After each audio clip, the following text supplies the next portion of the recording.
Movies and television shows have the magic to create some really romantic moments. But something that is even more romantic? Real-life couples and moments that have come from genuine love. Some of these even made the headlines to keep us all believing in love. These are the most romantic moments you need to see to believe. Perfect way to celebrate. Getting a cancer diagnosis does not sound like the best start to a romantic story. In fact, it really isn't a great start to most stories. But this is what happened to Gillian Hanson. She was diagnosed with stage 2 breast cancer.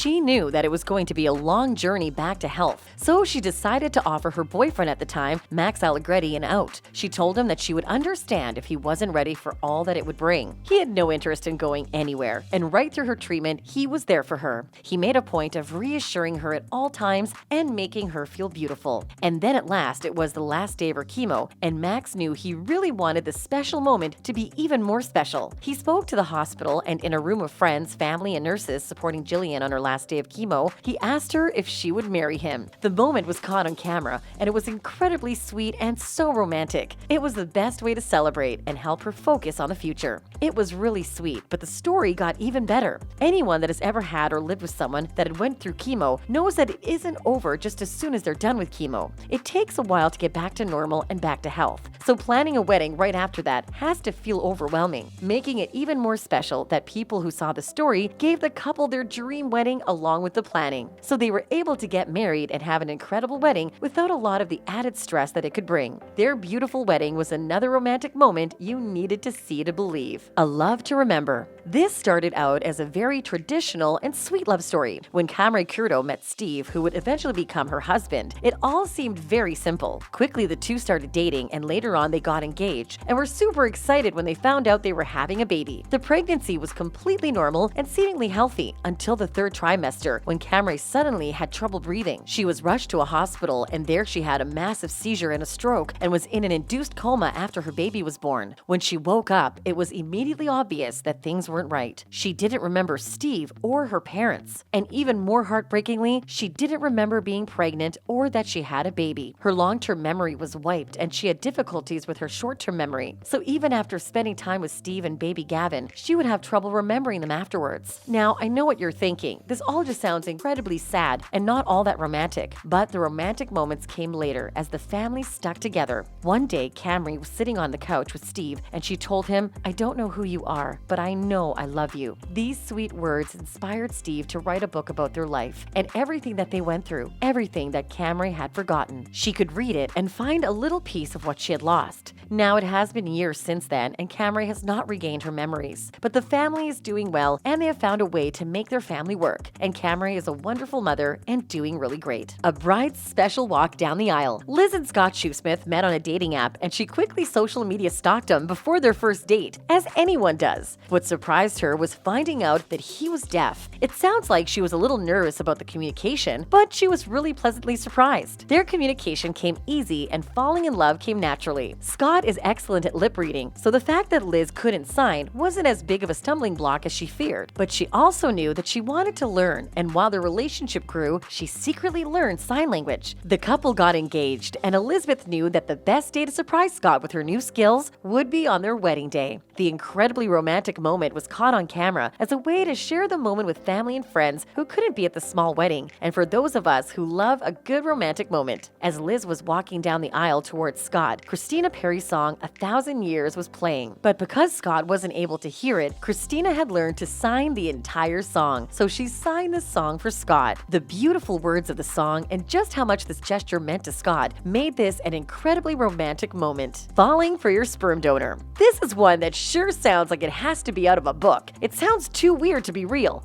but it is. Traditionally, a family is built by people meeting each other, falling in love, possibly getting married, and eventually having kids, or some sort of variation to that story. It doesn't often happen that you meet your child's father more than 10 years after having them and then falling in love. But that is exactly what happened between Jessica Scher and Aaron Long. Jessica was in a long-term relationship with an ex-partner when they decided to build a family. She got pregnant through the help of a sperm donor, and later her partner had a baby through the same sperm donor. The couple eventually split up, and the ex-partner decided that even though the children had the same biological father, that they wouldn't be in each other's lives anymore. It was like losing half of her family for Jessica's daughter Alice, and prompted her to want to know more about her background. So her grandmother got her a DNA kit to find out about her genealogy. What they didn't expect was to find her father from the results. But they did, and Aaron Long was willing to meet and get to know Alice and her mother. They did, and father and daughter were very much alike. And for Jessica, danger lights went on because she liked her daughter's father a little bit too much. She wasn't willing to risk her daughter's new relationship for a bit of romance, but the two couldn't help deny their feelings, and eventually they got together, and they have been together ever since. It's a unique and really romantic story. A Trader Joe's Day. Melanie Diaz has always said that her favorite shop ever is Trader Joe's. So when she woke up one morning, she told her boyfriend, Sid Sinha, about a dream she had. In it, she dreamt that Sid proposed in Trader Joe's. He decided that he would make her dreams come true, literally. So he contacted a store close to them and asked for help. With the store, he set up a fake millennial grocery tour that featured all sorts of signs that were important in their relationship. And the tour ended with a small sample of chocolate-covered almonds with an engagement ring inside the cup. When Melanie looked at Sid, he pointed at a sign asking her to marry him. The romantic moment was all caught on camera for us to enjoy. This is one romantic moment that shows that romance doesn't mean the same thing to everyone. Instead, it means knowing your partner and giving them what they really want. It's a really unique and cute romantic moment. Never-ending love. Okay, so this is another slightly tragic but super romantic story. When Sue Johnson from Houston, Texas, lost her husband John, she knew things were going to change. The couple had been married for 46 years, and each year on Valentine's Day, he would send her a stunning bouquet of flowers with a sweet note each year that said, "My love for you grows." He never missed Valentine's Day, so she knew that the first year was going to be incredibly hard. What she didn't count on was a really romantic husband and a love that never dies. She was shocked and a little angry when she still got a bouquet from John. She phoned the florist, angry that she had to deal with such a big mistake on such a difficult day, but the florist had a surprising answer. John had been to the florist before his death and had paid for a year's worth of flowers. He wanted to make sure that Sue would always keep receiving flowers on Valentine's Day. She hung up and finally made herself read the card that was attached. This time it was a little different. It said, "My love for you is eternal." Such an incredibly romantic gesture. And just so you know, I'm not crying, you're crying. Fairy tale ending. This one takes living happily ever after to a whole new level. When Lee Loeffler took his high school sweetheart, Suthi David, on a date to watch her favorite movie, she suspected nothing. It sounded like a fun date night, seeing a special screening of Sleeping Beauty in a community theater, a chance to see the film on a big screen. But suddenly, something strange started to happen. The scene where Prince Philip goes to wake up Aurora looked a little bit strange, and not entirely how Suthi remembered it. The Disney couple looked more like Lee and Suthi than they should, and instead of just kissing her, he proposed. The moment took 6 months to plan. Lee, who is a filmmaker, took months to animate the new scene based on the couple. Then he got the theater involved and filled the room with friends, family, and a few strangers that were in on the surprise. It was one of the most original and romantic proposals ever, and luckily Suthi happily said yes. Real-life romantic moments can be better than any film scene ever. Thanks for watching.